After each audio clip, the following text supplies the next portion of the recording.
I'm at Tori's Bake Shop waiting for my friend Maureen. I really want you to meet Maureen because she has an amazing money story to tell.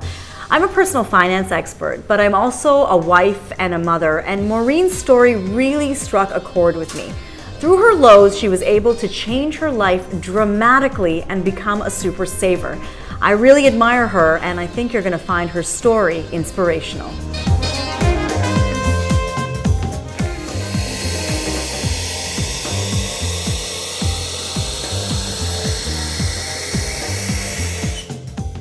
Hey Mo, how are you? So good to see you. Sit down. This is such a cute spot. I know, isn't it awesome? They've got great drinks. What do you want to have? Oh, cafe mocha if they have it, I think. I think they do.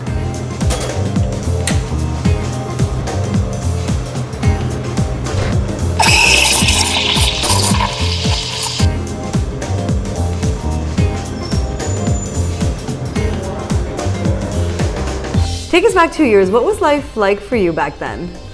Well, different than it is now.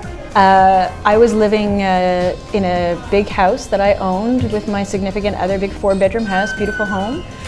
We both had an income, so we were a double income family. We owned our own car, and we liked to entertain a lot, and we liked to eat out a lot. So we definitely were spending a lot 2 years ago. Things changed very dramatically. Tell me about that. In a period of about a year, the contract job that I was working on was not renewed, so I lost my job. My partner and I split, and so we sold the house. I moved into a rental situation, and my health started to fail, I think from the stress of all of those things happening in a very short period of time.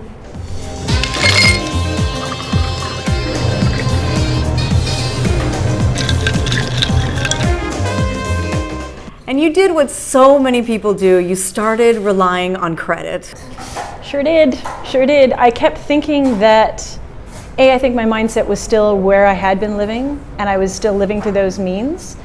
But because I wasn't working anymore, and because my health wasn't allowing me to work some of the contracts I wanted to work, money was going out, none was coming in. But I still wanted to live the way I had been living. So I started buying on credit, I started maxing out my line of credit, and I did something I promised myself I would never do, which is I started dipping into my RSPs. Now you made some changes in your life.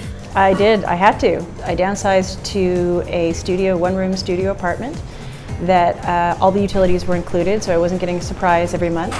I also got rid of some of the utilities that I didn't think I needed that were in it. Like cable, for instance, that I was paying a lot on per month and didn't really need to. I moved somewhere central, so I got rid of the car so I could take transit, so I got rid of all the expenses to do with the car as well.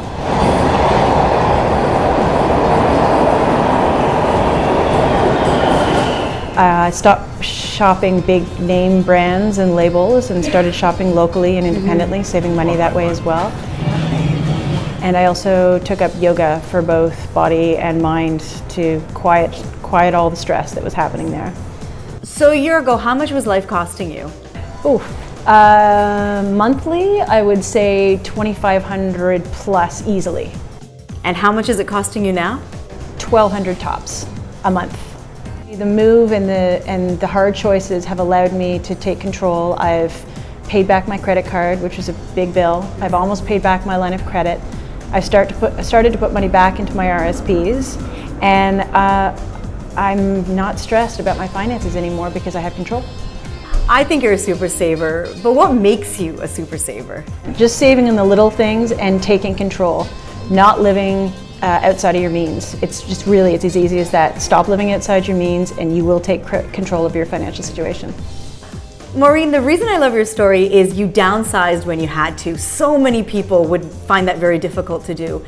You didn't let an emotional situation cripple your finances, and you are now in control of your finances on one income. That's incredible. I actually did hit that financially crippling wall. I just didn't let it go any further than that.